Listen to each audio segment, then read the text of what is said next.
In this episode, I'm joined by Joel F. Harrington, who is a historian of Europe, specializing in the Reformation and early modern Germany. In this episode, we discuss his book, Dangerous Mystic, Meister Eckhart's Path to the God Within, alongside discussions on the life and work of Meister Eckhart, faith, history, detachment, and more. I'd like to say a big thank you to my paid patrons and subscribers for making all of this work possible. And if you'd like to support the podcast or gain access to some exclusive content or just keep everything running, then please find links in the description below. Otherwise, please enjoy. So, Joel Harrington, thanks very much for joining us on Hermitix podcast. My pleasure. We're going to be discussing your book, which was published in 2018, Dangerous Mystic, Meister Eckhart's Path to the God Within, which was published by Penguin Press. And as I said before we started, it is a beautiful physical edition for anyone who can get their hands on the hardback. And it's also just a beautiful book in general, detailing the life and work of Meister Eckhart, whilst also drawing in the culture, the theology, and the general atmosphere of the church in the years around Eckhart, who lived 1260 to 1328. So thanks very much for this, Joel. And I know it's been a little while, as you were saying, since you wrote this book, but just tell us a little bit about yourself and how this book came about. Sure. Well, I'm a historian. I work at Vanderbilt in Nashville, and my field of research is early modern Germany, so about 1500 to 1800. And up until now, most of my work has been social history. And I've worked with religion somewhat, but more on things like marriage and abandoned children. And I did a book about an executioner based on his perspective in Nuremberg. And this was something I thought about doing for a while, and I put it off. And I finally said, well, it's now or never. And so I just dived in, and so it was a big learning experience for me. Mm-hmm. Mm-hmm.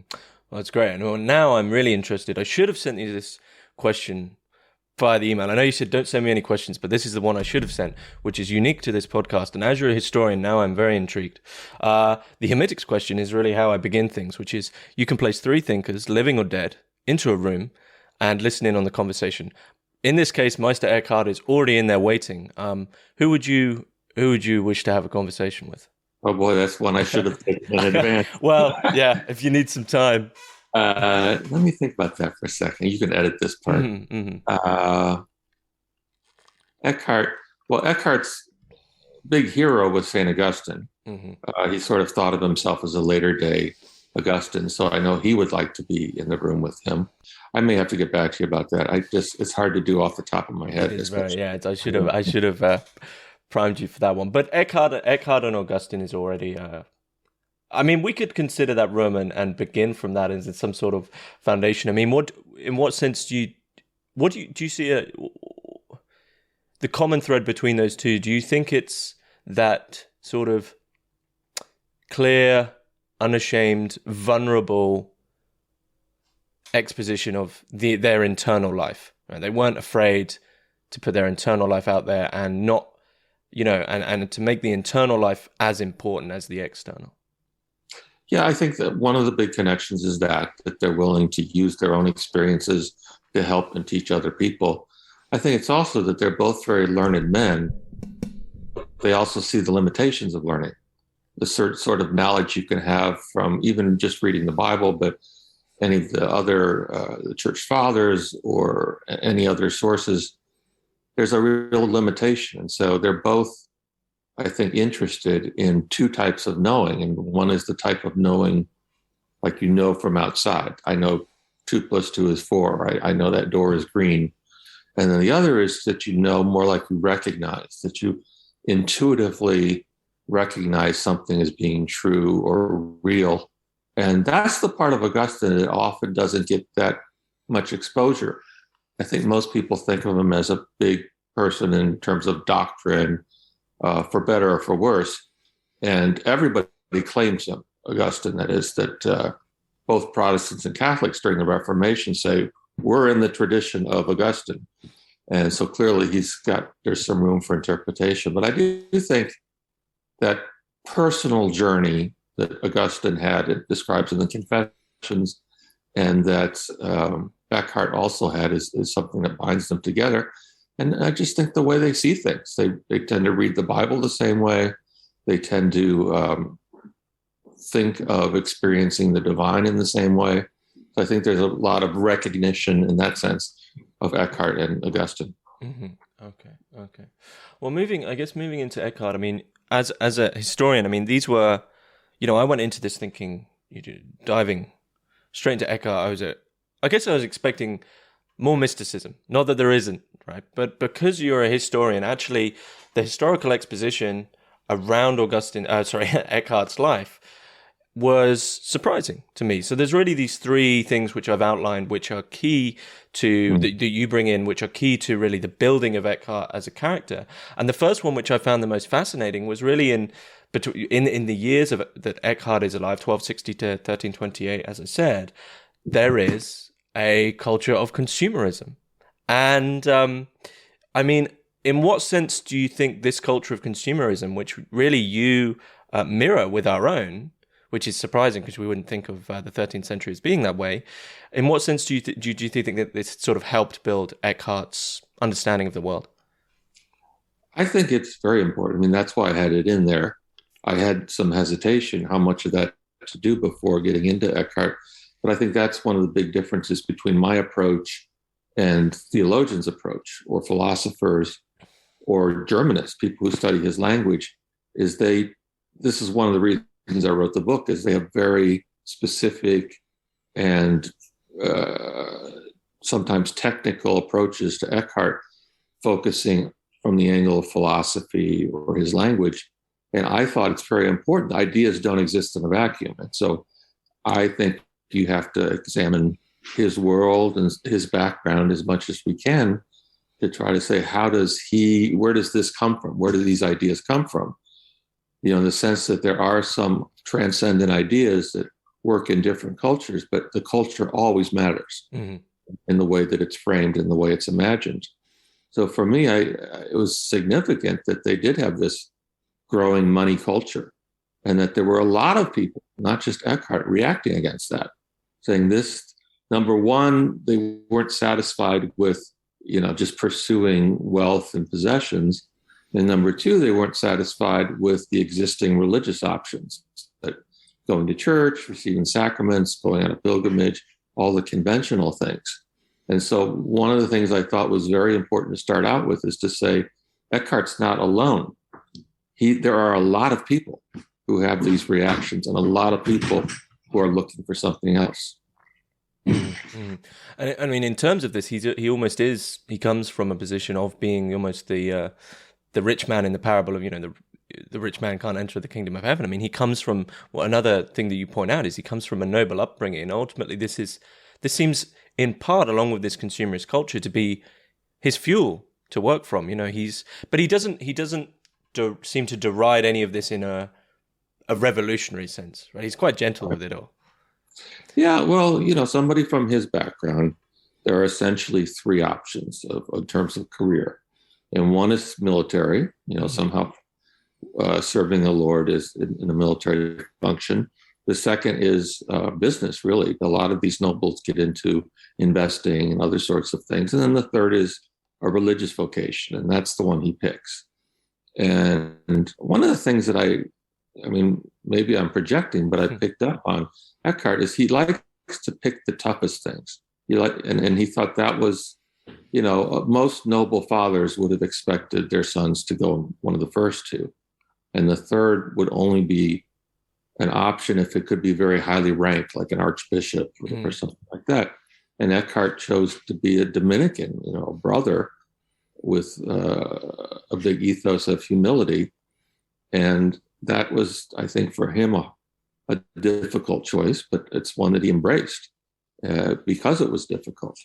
And that's the other part of the context that I wanted to put in there before talking about his ideas is this is a world where they have the stories that we have about the chivalry and knights and all that sort of thing. That was really also big in their world in terms of stories and ideas and ideals. And so a lot of them, the idea of a quest, a noble quest, is very important in that world, especially to nobles. And what I saw was that he transformed this traditional noble quest into a religious quest.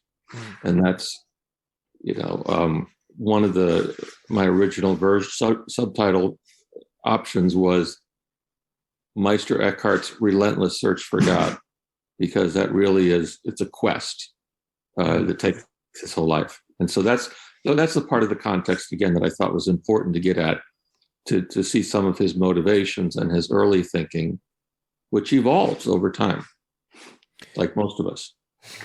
So there's very few, there's very few philosophers, but some historians also begin to deny that idea of evolution, right, of personal evolution, and everything becomes confused because they go, well, we'll take this, the whole idea of young, early, and middle, as if you can just slot them out and they're devoid of some form of progression is sort of ridiculous, right? You end up not taking the thinker or the person or even the movement on where they got to, right? It's like young Marx. It's like, well, yeah, but young Marx was, before that was his evolution. It's silly otherwise. Right. Yeah, and I think as a historian, that's a natural thing that we look at ideas in that way, that they're, he doesn't. This isn't all dumped on him all at once, and then it's different ways of thinking, and so that's why I start out with the focus on noble literature, which is something everybody his age would have been immersed in, and then move into the life of a Dominican, and that's his culture. And after that, I go into the university, which becomes his world. And those are three very formative stages of his life before he's 30. And I think you see evidence of those throughout his life afterwards. So do you think it was a vocation in the traditional understanding of the word? Or do you that idea of him seeking out difficulty, it seems as if it didn't even begin as a vocation, but as a task, a duty?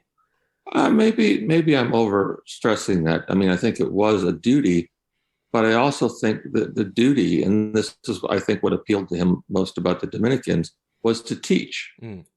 So I think this is another theme throughout his life. It's not enough to just learn a lot of things and become wise or whatever. It has to be in service of other people. And that's the thing I see him struggling with in the early part of his life, where he's working to help his fellow brothers in Erfurt. But as he goes into Paris, the University of Paris, it's the premier theological faculty, philosophy faculty. I think he's both entranced by it and somewhat ambivalent about really serving people and teaching people, which is what I see him in the later part of his life moving back toward, is combining his love of learning with his desire or his vocation to teach, to help other people. And I should add, Dominicans, that's their main function, is to preach and to teach. They later become involved with the dark side of that, which is inquisition, bad teaching, punishing bad teaching. But in his time, it's mainly about getting the word out. And so there's a big emphasis on preaching and teaching. And I think that resonated with him personally. And that one thing another historical thing that you emphasize, it's also the third thing that from the consumerism, his noble background, is this choice of Dominican. But people might now say, if they didn't see the time or look back at the time, they might say, well, he just made this choice for very local, specific reasons. But as you emphasize, the Dominican Franciscan divide at the time was almost sort of a silent battle. Of course, these orders didn't want to say, we're trying to get more, or we're trying to get more. But you make it clear there was this sort of, which order is, I don't want to say winning, but that seems to be the way at the time. Well, they were competing in a sense for recruits, that they wanted each to get these bright young men and to bring them into the order. And so there was that competition, to be sure. And sometimes one of the secular clergy, like a bishop, has to step in and arbitrate, say, whoa, let's work this out, and so on. But I think that might be surprising to some people who think of the Middle Ages, the Church of the Middle Ages, in monolithic terms, and that it's very centralized. and these religious orders get their marching orders from the Pope, and none of that's true. It's a very decentralized institution. The power of the Pope in lots of ways is extremely limited. So it's really much more of a local, which also is why we get some diversity in teachings and practices. It's because it's not a centralized institution. And that's why you get religious orders that are supposedly all part of the same Catholic Church competing in real terms in lots of ways.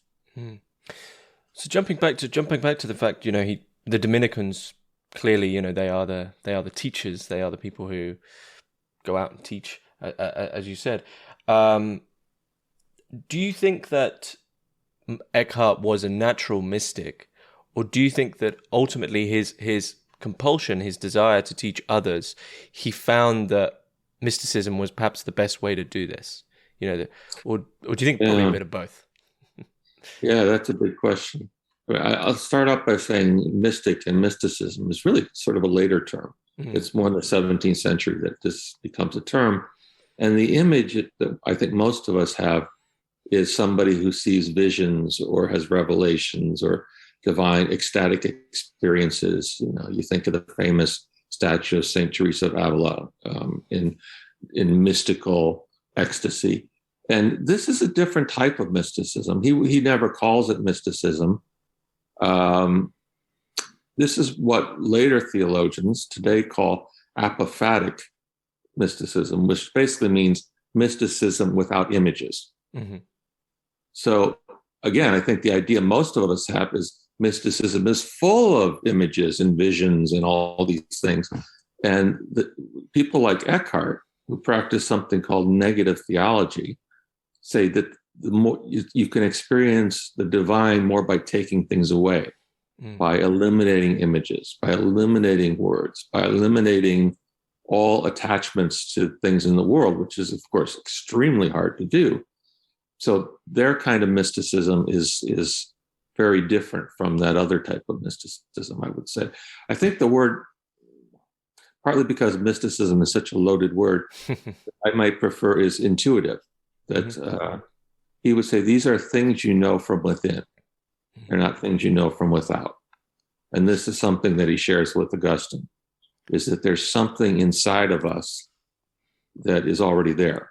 It's this divine presence that recognizes things that are good and true. And we just often, there's too much noise for us to listen to that. And so if that's mysticism, it's the very different type of mysticism from the visions and that sort of thing. And this isn't something the church is always, you could even say through to this day, actually, this idea of the difference between the external and the internal. This isn't something, especially the Catholic Church, isn't always fond of, because once you remove those externals, as you see in the book, and Eckhart is controversial then in his day, and he's still controversial now, I would argue, in not removing those externals, but in focusing on the internal. That's when I think for the church, dangers can arise, and as per your title, do you think that's why he is the dangerous mystic? Well, I think yes, I think he's perceived as dangerous, but only late in his career, and it's more because of the potential. So, in other words, Catholic religious authorities, people at the upper, they're very concerned about order, and they're worried that something like this, or later Protestantism, is radical subjectivism. Mm-hmm. I have these special feelings. I have these truths. I read the Bible in my way, and I know it's true. And the argument of those authorities is there's no end to that. Everybody could start having their own interpretation, and it would be chaos. You need to have one approved, and they would say divinely inspired interpretation. Otherwise, there is religious chaos. And to be fair to these people, I mean, some of them at least, they're worried about people going to hell, that they become confused and they come up with bad ideas. The big concern during the version of this during Eckhart's life, was something called the Free Spirit movement. Mm-hmm. It's not really a movement in the sense of a coordinated movement with hierarchy structure or rituals or so on. But it is the idea that you have this divine within, and that's the most important. Mm-hmm. And it's really when that divine within starts challenging things, like saying, oh, maybe we don't need priests to tell us what to do. Maybe God can talk to us directly, or other things.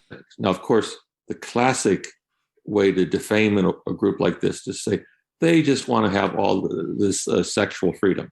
Mm-hmm. Basically, people say, I'm in touch with God, so I can do whatever I want. And that's the way the authorities portray it. I think there probably were some people who did that, but the majority were not. And so I think the fear, the reason he's dangerous, and this is something I think Eckhart never quite understood himself, it's not his words per se, it's the potential to be misunderstood by the people listening to him. That's the danger. I mean, they say this is fine if you're in a faculty meeting at the University of Paris. You can talk like this. When you go out preaching to ordinary people, they're not going to understand these subtleties. They're going to make a lot of mistakes. And that's the church hierarchy's interpretation in the 13th century, and that's its interpretation in the 21st century, right? I mean, we don't burn anybody today, but there is a sense that the church is there as a guarantor of the right interpretation of scriptures, of the right interpretation of the tradition. And people saying, I have these individual experiences that transcend conventional Christianity is, of course, they think it's very dangerous. Do you think from the perspective of the church, those worries about Eckhart being misinterpretive have actually been well-founded with some of the people? I do. Sorry? I do think they're well-founded. I think it's easy for us to say, these bad guys, these bishops and archbishops, they're all just about their own power. And, there's some truth to that. But the thing that Eckhart never quite understood or admitted is people did misunderstand his teaching. And there's one sermon, he says, people come to me and they say, you're preaching wondrous things, Meister Eckhart, but we don't understand them. And he says, yes, I regret that too. So, I mean, he knows in several of his sermons, he says, I wish I could make this clearer. I wish I could help you understand this. So he knows some of what, or a lot of what he's saying is not readily understandable. But I think at least there's no record of him saying, this is dangerous, that these people misunderstand things. I mean, his response to people who want to shut him up is, the uneducated are the ones who need the most help. It's like in the scriptures that it's the sick who need the physician. So when Jesus was criticized for spending time with a lot of the outcasts of his society, Eckhart says the same thing about unlearned people. My vocation is to teach. They need to be taught. What would you have me do? Just sit on my hands and let them sink down? So I think he felt that, but I think there must have been some ambivalence. He was a smart man, so I don't think he could have entirely missed that people were misinterpreting him and that there might be a danger. But he never says that. I guess his teachings themselves, though, I'm thinking specifically of one of his major ideas, letting go-ness. This idea really of praying for nothing, of complete detachment. When one goes down to pray, in the sense that you're asking God for something, is for Eckhart assuming a position where that thing is actually more important than the fact you can just have this relationship and communion with God. In the sense that he's teaching, because of this letting go-ness, it seems, as you said, the difficulty of articulating what it is he wants to teach. He can't always bring in all that much as guides, as rails to guide people, because his negative theology, as is very open. It's very detached. Yeah. So to bring something in to try use to guide people is itself negating the theology. So he's stuck in this bind, which I don't know, I guess philosophers of language find themselves stuck in, which is, how can I use language to talk about? Yeah, exactly. Yeah, and he actually says that. He says about language, I'm trapped with language. I'm trapped by all these, the ways that we communicate. I think that's part of why his followers like Tauler and Suzo are more popular, because they do give guidelines. They do lay it out. And Eckhart, as you said, didn't want to do that. He said, everybody has to experience this in their own way. I'm not going to tell somebody what to do. I might tell them how to get to that state, to let go of all these other things.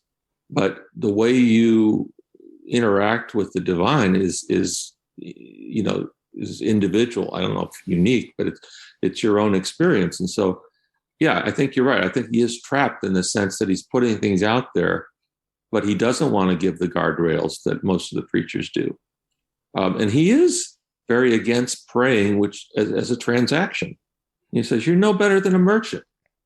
God, if you give me this, I'll give you this. I'll go light candles at a shrine for the next 2 years, or I'll, go on a pilgrimage, or blah, blah, blah. It's a swap. And he says, when you pray to God, all you want is to open yourself up for God to come out within you. And that's, it's also this internal approach as opposed to external, of these people with transactions picture a God some other place, and they want him to come and do a deal with them. And all of these are ideas that he tries to smash, and it's very hard. It's hard today, obviously. I think humans, we are inevitably, because of language and experience, we're drawn to words and images, which means we're also very vulnerable to idolatry. We end up placing more faith and devotion on the word or on the image or on, whatever. And I think he's trying to get away from the confines. But again, you're right. It's a conundrum. We have to use language. He says, I don't want to use images. And then half of his sermons are full of images. So it is a conundrum. Did you yourself, how did you deal with that conundrum when writing about it? To not sort of lose. Well, I don't know that there's a solution to it. I think a lot of teachers in the Christian tradition and in other traditions have said, the best you can do is be silent, because you reduce any of these things to human terms when you talk about them. But on the other hand, we're stuck. We're humans. We have to talk to each other.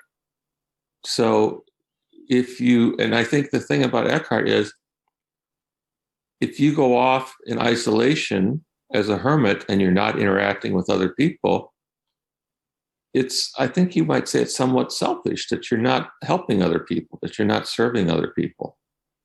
And that's, for him, essential. And then words and images are also essential for that. So it's very hard. And I guess the best I could do is to try to portray the conundrum that, you use words and images, but you say, don't pay too much attention to those. He would say it's like, I think the Buddhists have that I point at the moon and I say, look at the moon. And you're looking at my hand instead. It's like dogs. When you point at something, dogs look at your hand. They don't look at what you're pointing at. And it's the same thing, that we have teachings or practices that are supposed to point toward the divine, and people instead fixate on the teachings and practices. Mm-hmm. Mm-hmm. So was he wholly critical of the monastic life? Did he see that as well? If you're removing yourself entirely from life, then you're no longer really experiencing what life actually is for most people. Was he, entirely critical, or was it sort of like there's some people who should be doing that sort of thing? Well, this is something when I teach about this, is the students have a natural reaction against monks who just live in a monastery or nuns who stay in a monastery. They think that's selfish. And I remind them that what they're doing is praying for people. Mm-hmm. And people in the Middle Ages think this is a real thing. Mm-hmm. They're interceding with God on their behalf. So they are doing something. But I think Eckhart has, drunk the Dominican Kool-Aid. You're no good unless you're out teaching. And they're very critical of monks who just live in monasteries. They said the divine command, and they go back to the Great Commission, other things, is go preach, go spread things, go help people, not stay in a place and pray for them or just stay by yourself. So I think that's part of his professional bias because he's a Dominican. But there are people, there are different approaches. And again, when I do this with students, and I sometimes divide them up into two groups and have one that are Benedictines and one that are Dominicans, and I have them explain their thinking and then what they think about the other group. And it gets pretty heated because they say, we're doing what's important and you're not, and so on. So I think there was a lot of that during his lifetime. Do you feel in that scenario that there might be a monastic order who wouldn't consider themselves to be the most important? Well, no, because by definition, you're committing your life to something. So I don't think you would commit your life to a third-rate thing. But there are lots of reasons people go into religious orders, and it's not like they sit in a room and study everything about all of them and then make a choice. A lot of it just has to do with where they live or who they know or family members. I think in the case of Eckhart, he went to a Dominican school, so that was very important because the Dominicans were always recruiting and saying how great they were, and also saying, but not everybody's up to this challenge. That's the sort of thing a boy like Eckhart was, all right, I'm up to that. Sort of like the Marines. They were the few, the brave. So anyway, I think there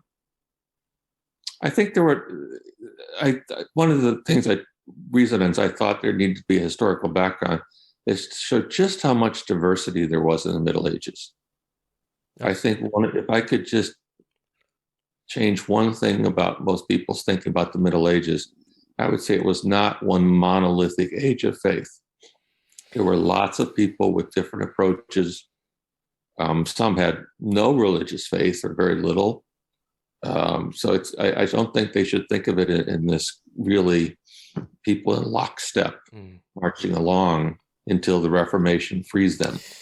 Yeah, I guess it's probably I'm going to assume it's a personal bugbear of yours as a historian. And I mean, you actually emphasize this very early on in the book that, for historians such as yourself, actually, there isn't just this like, right, it's the Middle Ages. I mean, I'm thinking of there's a history of philosophy book that is great, but when it gets to this section of history, right, it just really starts to speed up and it goes, lump them all together for about 500 years, right. And everything else gets more exposition. You actually emphasize that even in Eckhart's life, he's moving from now what we consider two very, very distinct ages. One which the later one being more prosperous and more to do with consumerism and all these things. I mean, these ages are often basically, mainstream media doesn't help, right? Any quote unquote Middle Ages drama is basically brown, gray, and everyone's miserable, right? Well, this is one of the limitations of language and images, is that we like to generalize, we like to stereotype.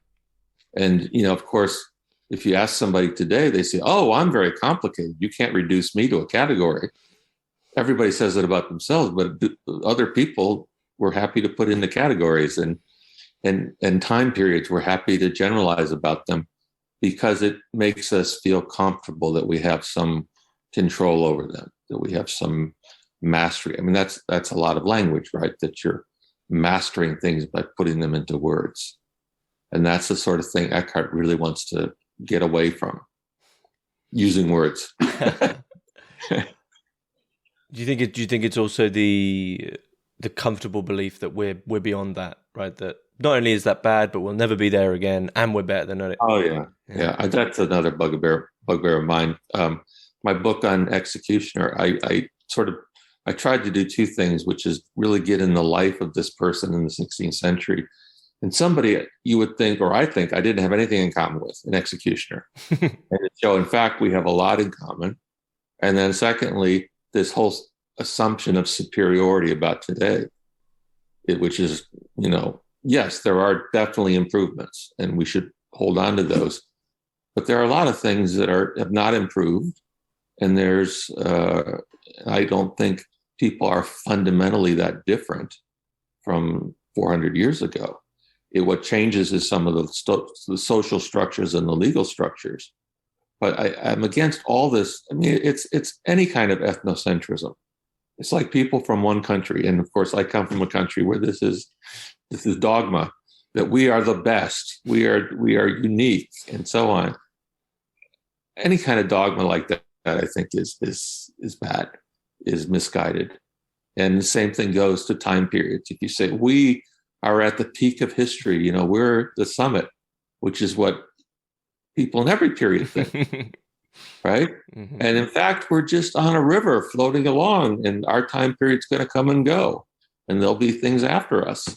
And we are not the peak of history. We're not the summit of history. So I think there's any of that egocentric notion of a time period or a country or race or any of these things, I think is a dangerous delusion. So when we're not progressing anywhere. Well, you've progressed. You got a new government. Have we? I mean, it's the same. Well, yeah, that's true. That's eternal recurrence. It could just be, just a change of partners. Yeah. Well, I mean, to draw in one of them, I guess, to just jump a little bit back into that conversation, the misconceptions of the Middle Ages as these drab, miserable eras of suffering. This is something that is known about the churches in those eras, especially regarding monastics of slow self-flagellation, sleeping for hardly any hours, hardly eating anything, suffering basically. Yeah. And this is one of the peculiarities, because you're reading about Eckhart and you're thinking, right, letting go, and you'd think, well, okay, so the opposite, something that you could do to let go is then give over your suffering, right? Letting go but Eckhart equally says, right, let go, but also you don't get to suffer, you don't need to suffer either. So okay, so what's this, What was his problem basically with suffering? Did he see that as once again a display? Right. I think he saw that as people again attaching more significance to the means than to the goal, and so they say, "Oh, I'm so pious because I'm fasting. I'm wearing a hair shirt. I'm doing this," and they're all just in a way they're egocentric. They're ways of saying, you're closer to God or whatever. And I think he'd say, if they help you get away from that notion, good. But if they don't help you, if they just build up these notions of the self, then they're bad.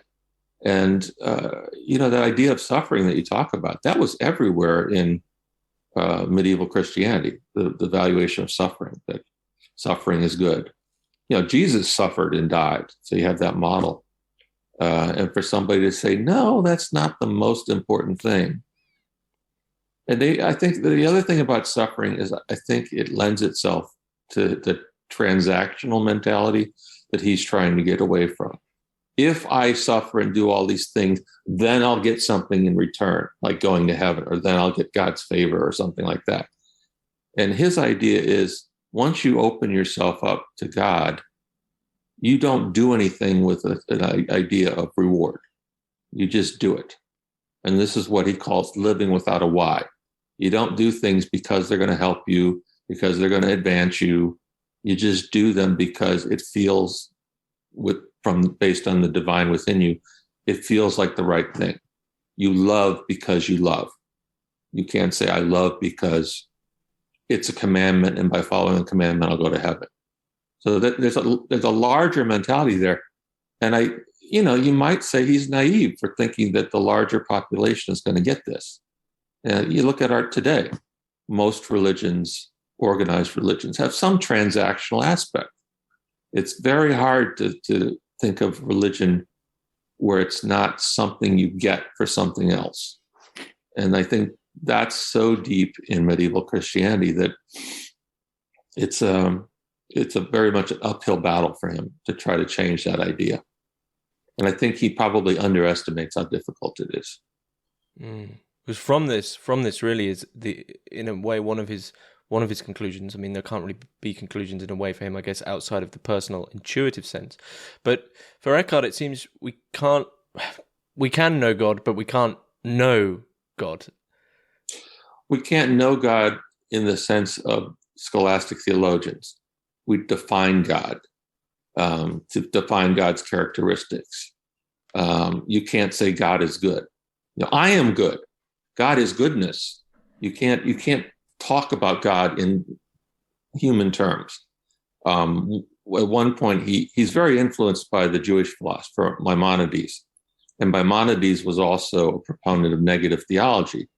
And he said some of the hardest things to get away from are a sense of in understanding God or thinking about God is time and space and multiplicity. And what he means is we always think of everything existing in time. Mm-hmm. We can't imagine anything not existing in time. And he says eternity is not really just a long time. Eternity is something outside of time. So that 1,000 years ago is the same to God as 1,000 years from now. Now this is hard to wrap your brain around.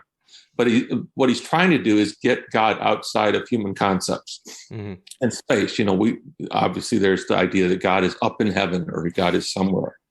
And Eckhart says, no, God is everywhere and in everything. Not is everything. That's pantheism. And that's what some people accuse him of. But he's saying everything in the created world is infused with the divine. And so there's a presence of God in everything. And that's really hard to make the distinction between that and pantheism, which is a heresy. And then the other thing, multiplicity. We think of the world as separate things. There are two of this. There's me and the chair. There's all, we see everything as distinct. And he says there is no separation for God. And these are really difficult concepts for anybody. And then he's preaching this to an ordinary crowd. So, his colleagues at the university say, you're wasting your time talking to these people. They're not going to get that. And at worst, they might misunderstand it and get some really dangerous ideas. And Eckhart says, no, I think, if I find the right way to preach about this, anybody can understand this. And I think one of the reasons he believes that is that everybody has that divine within them, and that these sermons or other things can help awake that divine. The divine spark. The divine spark, yeah, which is what it's all about. So it's all, in other words, it's already within people. He's just helping them be aware of it. Did he ever comment on whether or not considering everyone has a divine spark, whether or not what was the case if someone just didn't ever get awakened?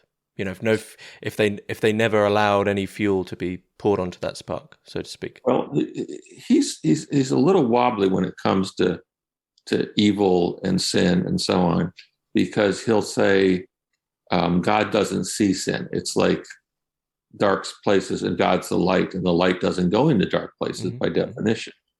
And so, there's a danger that you're thinking him saying, he actually says at some point, it's good to have a great sin because that really awakens you more to God. That's dangerous stuff.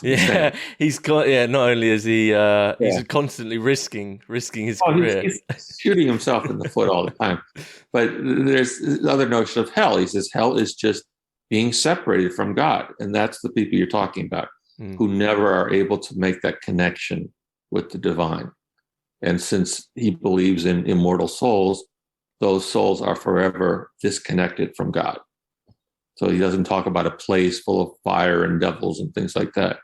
It's just an isolated, disconnected, lonely soul.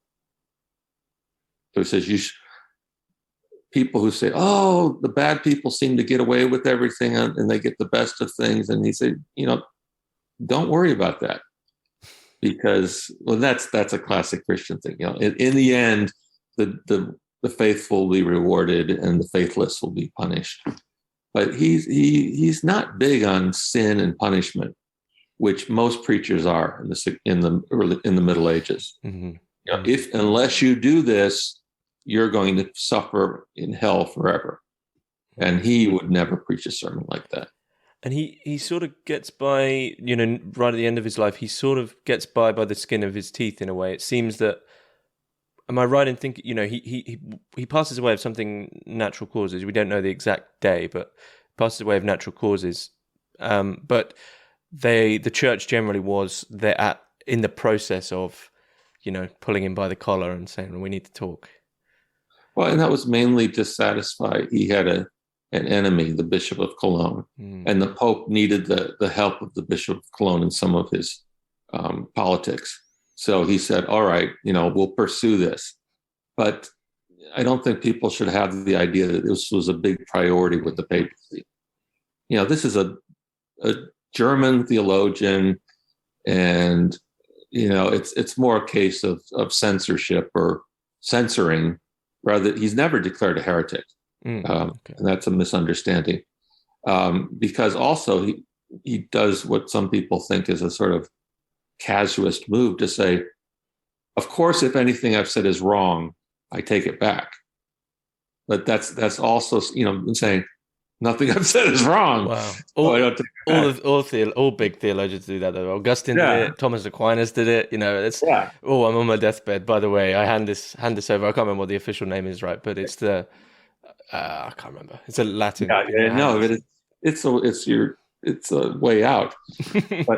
But Eckhart is the one who wanted to pursue this. He's the one who took the case to Avignon, which is where the Pope was at that time. And he was very stubborn. He wanted to clear his name. He wanted to, and there's a little bit of intellectual arrogance there. He wanted to prove that these other people were so stupid they couldn't understand what he was saying. So he was the one pushing the case in Avignon, and then he died, as you said. So in most times, the case would have died with him.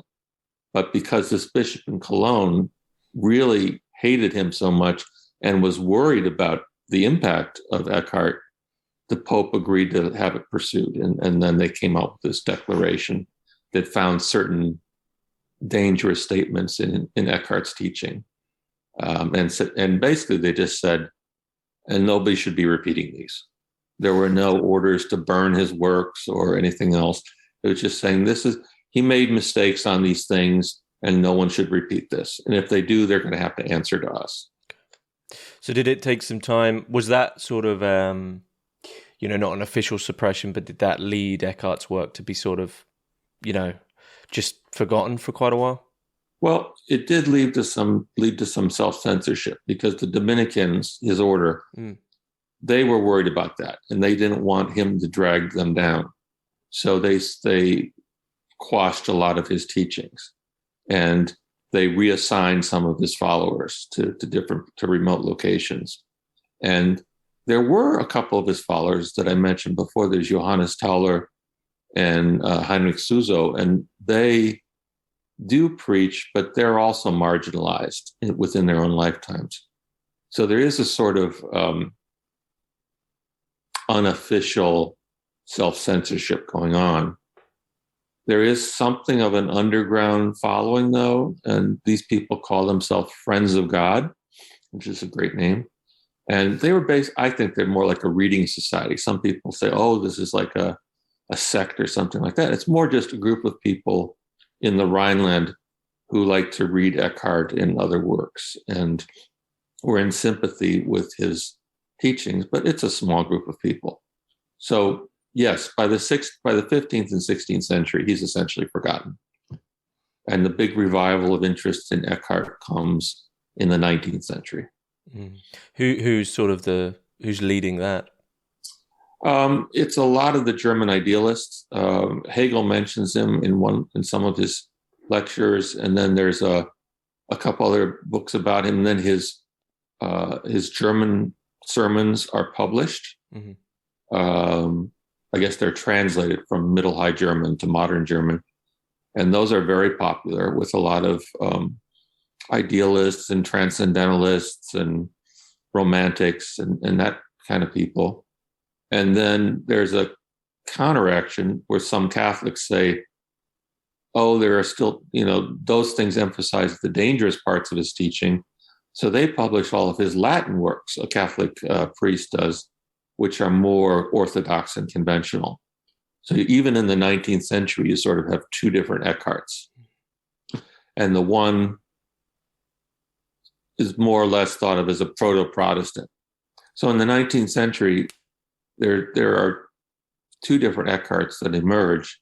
And the one that ends up taking the day in the 20th century is Eckhart as sort of a proto-nationalist, that he's a German. And what's emphasized is less his teaching, that he's a German who stands up to the Catholic Church.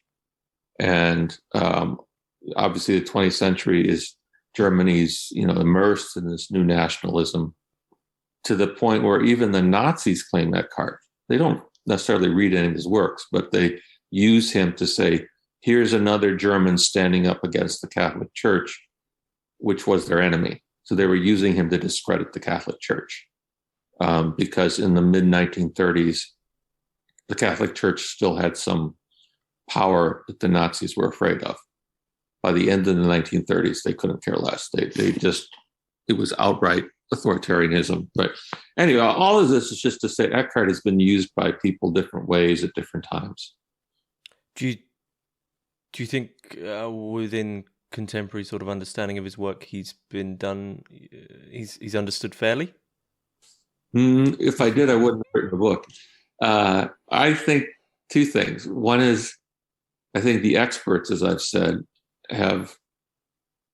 are difficult for most people to read. So I guess I'm sharing Eckhart's ethos there, that you have to make these things understandable to other people. And philosophers are mainly writing for each other.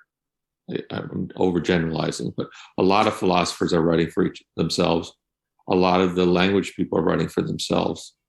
And there have been some attempts at biography, but I was not satisfied that there was enough of the historical context. So yeah, one of my goals was to try to put him in the historical context before we start saying, what did he mean? What does it mean for us today? So I said there are two things. So one is the specialist, and then the other are generally non-affiliated spiritual people, New Age, who I felt are really just picking at certain phrases from Eckhart, and they were not looking at him as a whole. Mm. And so I was trying to provide something useful to remedy both of those things, because if you go on the internet, you can find all kinds of sayings by Eckhart. Not all of them are true, by the way. Some of them are spurious.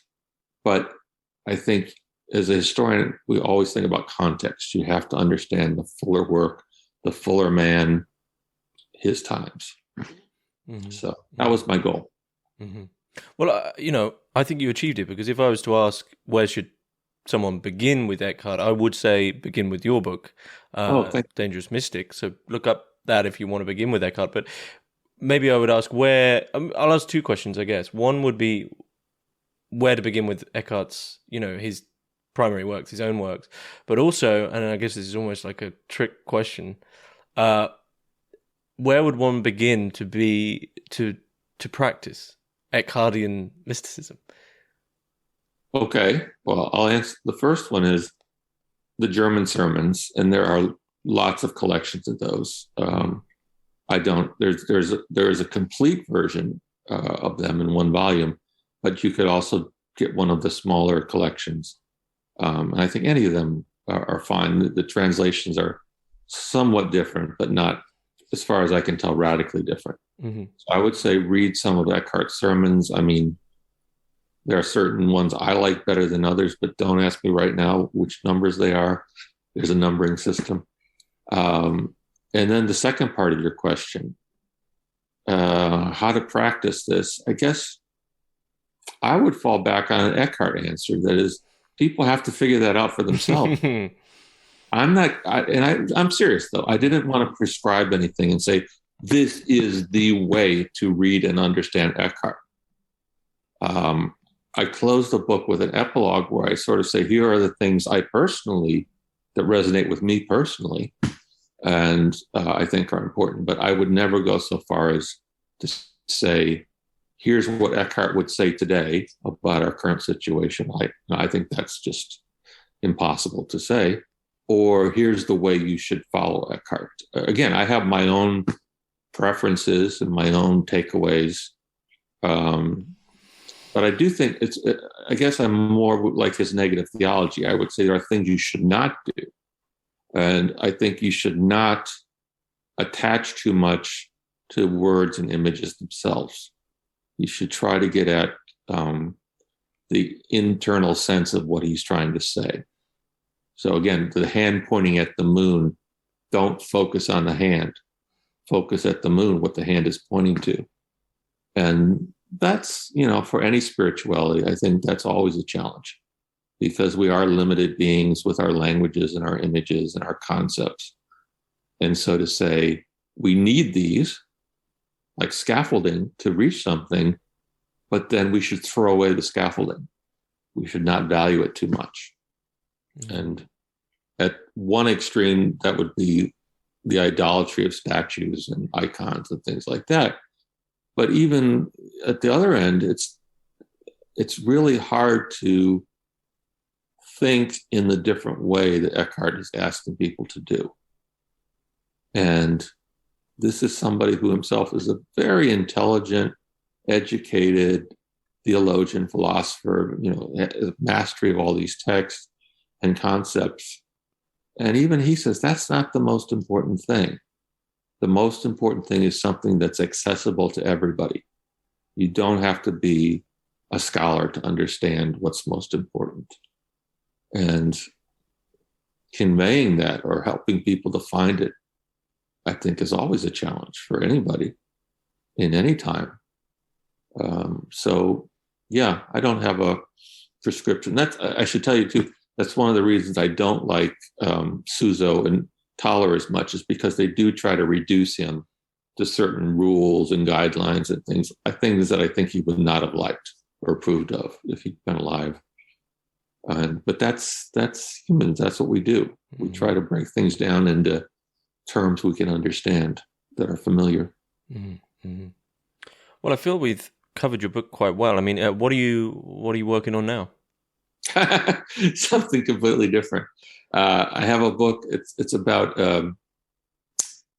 it's a German mercenary from the mid-16th century who goes to Brazil on a Portuguese trip and is captured by the Tupinamba, or cannibals, and he lives with them and tries various times to escape and so on. And then after about 9 months, he finally does get away, and he comes back to Germany, and he writes this bestseller about my life with the cannibals. And it becomes, it shapes a lot of the ways Europeans think about Brazil or Americans in general. So I'm actually more interested in the book and the people who collaborated with him on the book. He's a figure that many Germans will know, certainly German historians will know, and almost all Brazilians will know, because they feel he denigrated their world, because he portrayed Brazil as just a bunch of savages, and that's something they've been pushing against ever since. And some Brazilians actually think he made it up, that there weren't cannibals. And I think all anthropologists and historians today say, no, they were eating people. They were eating the captives. They were eating their enemies. There was a kind of ritual cannibalism. Anyway, that's a far shot from Eckhart. And that's closer actually to the sort of history I do, because, as I said, the book before this was a book about an executioner. Mm-hmm. So I'm really more interested in social. I tend to be more interested in social history. But Eckhart was one I guess you could say it was a vocation. I just felt called to do this. I thought I would like him to be better known and his ideas to be better known.